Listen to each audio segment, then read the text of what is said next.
Thank you for joining us on Straight Outta Savannah. I am super excited to introduce my guest, Gina Curry, and she's going to tell you who she is, what she's about, and how she can help you. So, Gina, take it away. Hi, my name is Gina Curry, and I actually am in California. I have a wealth of experience working as a registered nurse over 4 decades. I've done some great work with people I treasure and enjoy, from the crib or from the newborn to the grave, the span of people whose lives I've interacted with. Yes. And throughout those interactions, I always felt guidance coming through me that would inform me of actions I could take. And oftentimes, to be honest, I was overwhelmed by it because it wasn't something I learned in nursing school, but it was a feeling, an intuitive guide that connected me to my people. So whether they were the unborn child in the uterus, Mm. whether it was the gentleman with an undiagnosed reason for his terrible pain, how I'm touching them. So in my nursing work, I choose to pivot because of a traumatic accident occurred to me that nearly, I can call it a near-death experience. Yes. This awakened a part of me where I was forced to stop to see what was happening. As I recovered for over a year and began to connect with my body in a way that I hadn't before, I experienced the loss of my adult son. This was unexpected, and it was in a traumatic way in which there is no closure. I immediately connected the intuition that I carried with me through work to that incident, and I left me feeling very empty because I wasn't there, present. Mm. Yeah. And what I do for people right now is I bring this presence, these gifts that come from God. God, Spirit, ancestors. I feel their guidance, bringing me to a point where every interaction that I have with an individual is a meaning, an exchange. And how I'd like to help individuals is that people like myself might feel like work, relationships, health, spirit connection to your higher powers has been somehow interrupted in your life. Yes. And through this interruption, you have all these questions and you're uncertain. I can assist you with navigating through many of these transformations that we all face in life and bring about some healing through your inner being, through helping coach you in a wellness way. I also realize the value of music, movement, and connection to something bigger than ourselves is very important. So essentially, that's what I do, but I am not ready for a podcast. I take each step, each moment as precious. I center into the being that I am, and I ask for guidance from my ancestors, from my higher power. I practice through a seated meditation. I am on the path to becoming a Zen priest. I'm very close to being ordained. I provide healing services as taught through the Healing Touch Worldwide Foundation. I'm very closely aligned to them.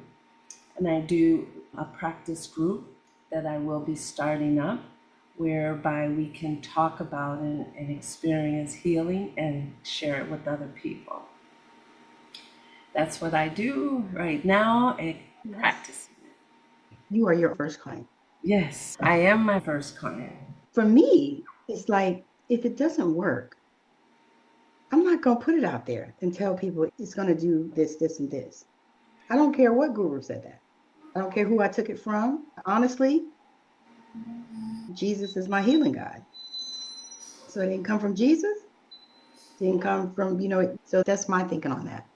It's like if I can do it and it works, like I've been working on this acupressure thing. And so I've been seeing how it works for me. And I can tell. And now I started working on my husband. So we are the first clients. What Yeah, got you to the place where you decided that it was time for you to begin to help people? I believe it was passed down through the lineage of my mother, the maternal side. In our family, we're blessed with good stock and beauty. And through those lines, that beauty is inside. Growing up, it was channeled through me to be able to, of course, serve and help others.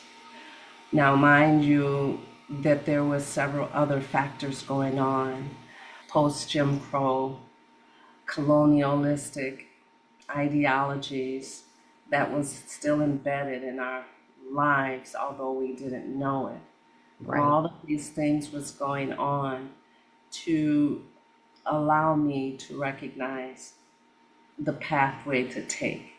And I took a pathway that was safe.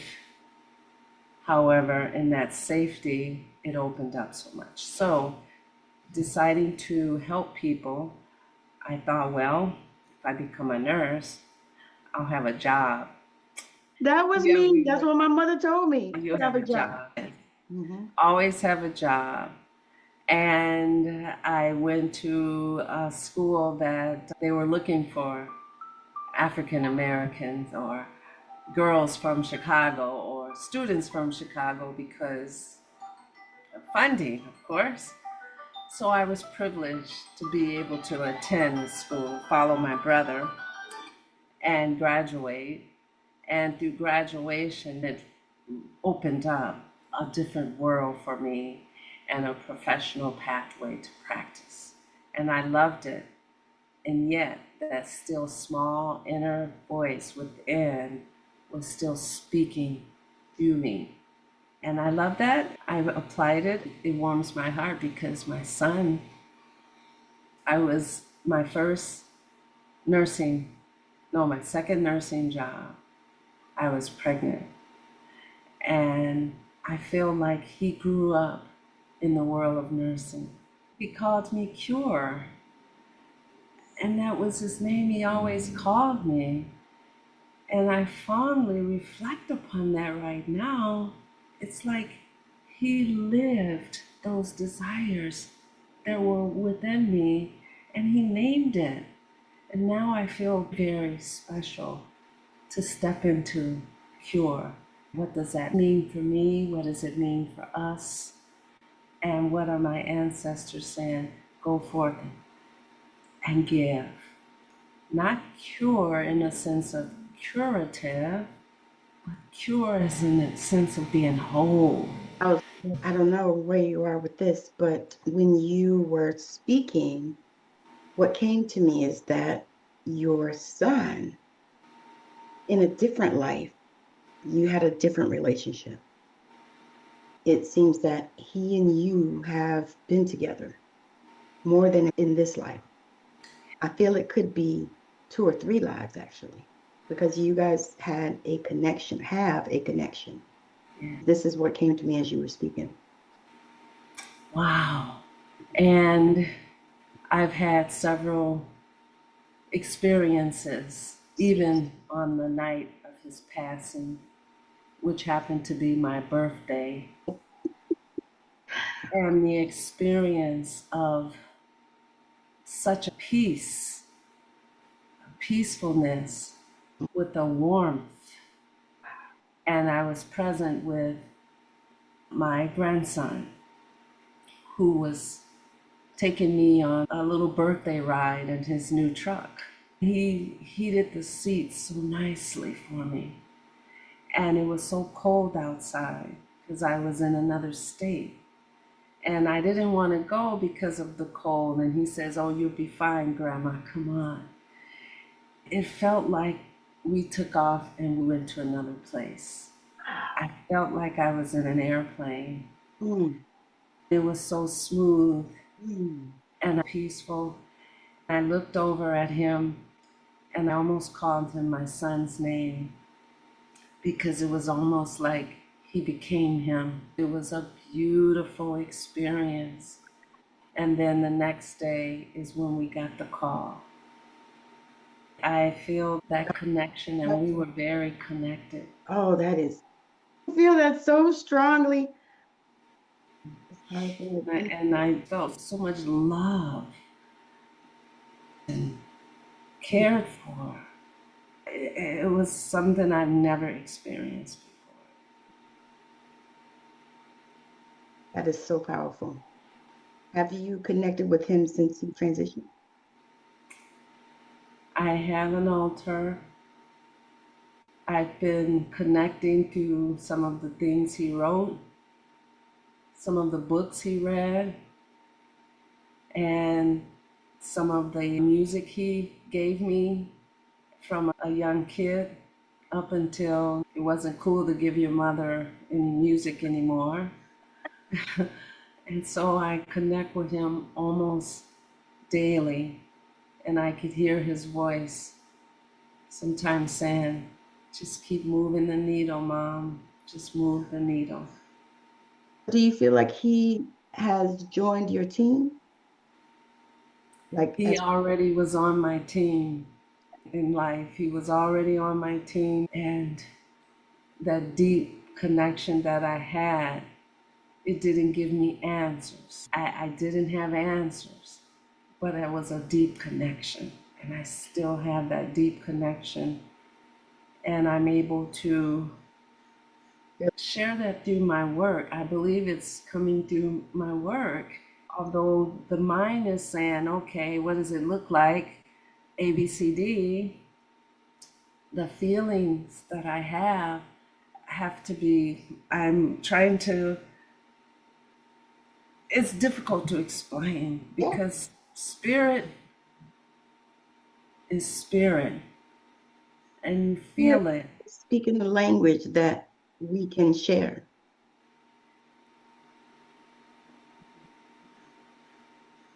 Even now it's like, okay, most of my contacts is like on social media. Many of the people who I've met throughout my journey are Yes, there.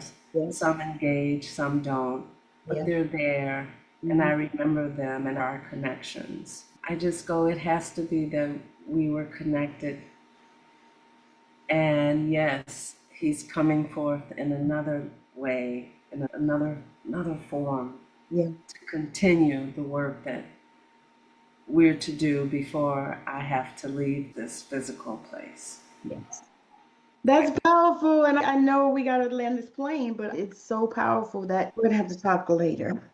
It's hard to, how do you tell someone that you bring? But I want to provide holistic companionship care.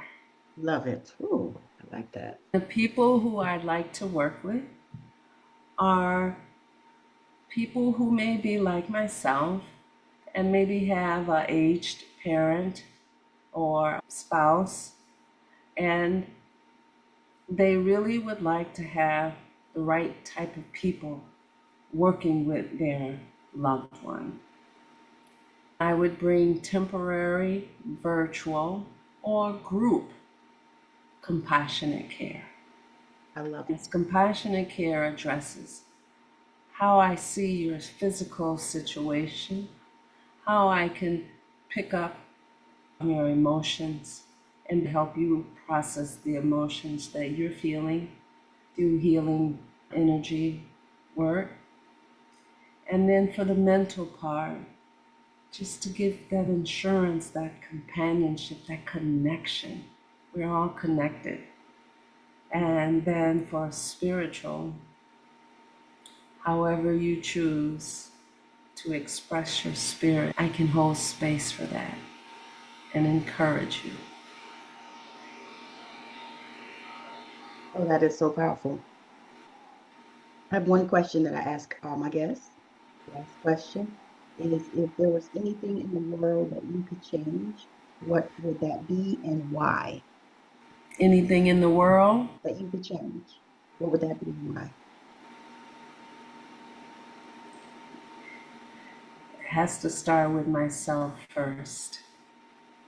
Understand and feel the presence of nature and its cries and asking and its response to the relationship we've established with it is it hurts because we've completely pushed or only enjoy certain parts of nature to the degree that we can use it to our benefit.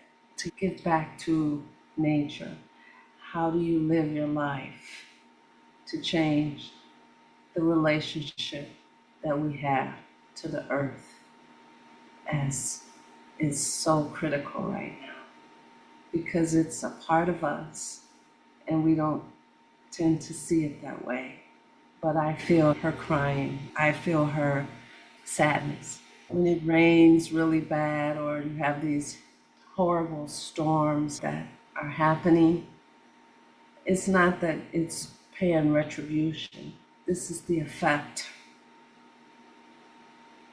This is the effect. She can't help it. Well, it's one of those things that in this climate of the things that are going on now, what God revealed to me was that it was necessary. Now, I don't believe it was necessary for it to be done in the way that it is being done, but it was necessary to do it. There needed to be some exposure, there needed to be some accountability, things needed to change in a lot of ways. That's the thing that keeps me excited about the future. Yes, some things are crazy and some things are terrible the way we look at it. However, this is not new. We've been through it before. It's got to pass because that is what nature is. Comes to pass. I mean, it's going to pass. Every minute is not the same. And that's just nature. That's Right. so if you're dealing with it right in this second, you might not be dealing with it the next second or the next minute or the next day or the next hour. You see what I'm saying? Well, I understand from my working with nature is that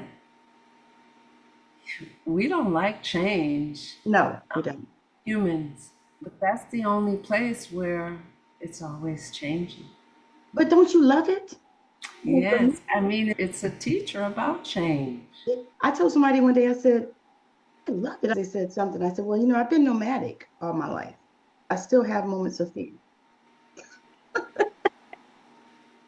Because I'm thinking in my mind, I might get ready to move.